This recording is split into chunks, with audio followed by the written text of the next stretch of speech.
Hello. The topic of this video should be short, is how to study calculus.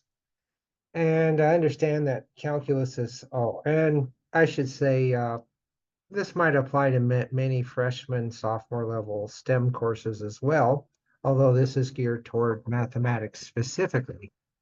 This is some, this is advice that we give if I were asked to a new student who, wants to do well, and especially to someone who maybe got their first exam back and it didn't go as well as they'd hoped. So here goes. And the material I'm going to be drawing from, it comes from a blog post I made on my college math teaching blog. And here goes. And let's go ahead right here. And the very first thing is I will go over is how to study. And the very first thing is, of course, you should study. Um, there are, I will admit it, there are some people it comes very, very easy to. There are people who are extra naturally talented at it, but those folks are far few between. Most of them, myself included, had to had to work at it. And most everything in life, from playing a piano to running a marathon to learning to play tennis, requires practice. A coach can give you the workouts, but you still have to do the workouts. And here are some specific tips.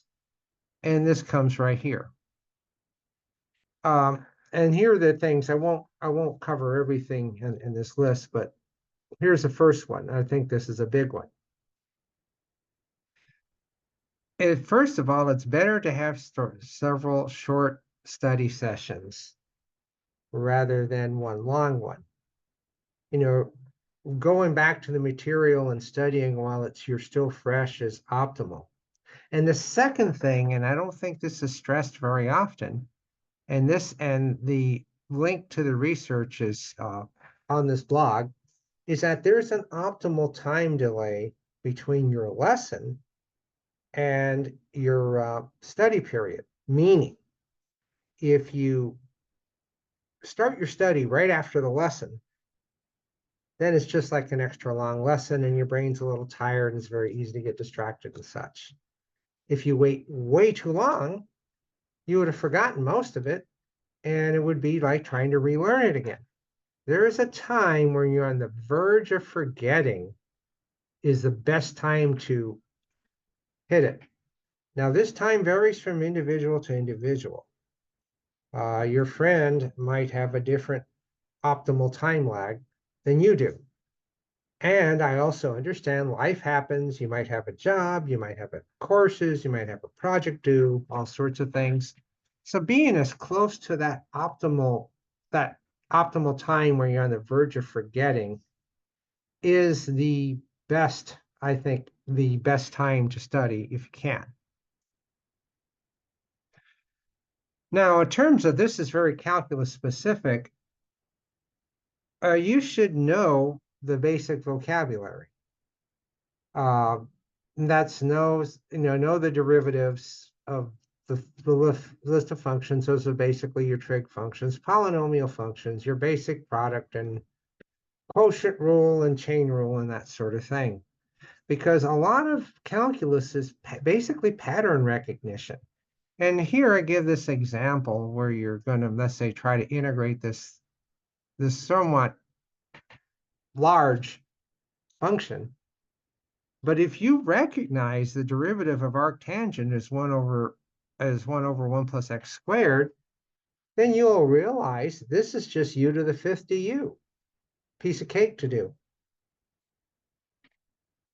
Next thing is when you study problems, even if your professor allows a cheat sheet or allows you to use notes, as I sometimes do, I don't always, be sure you can do some of them with your book closed.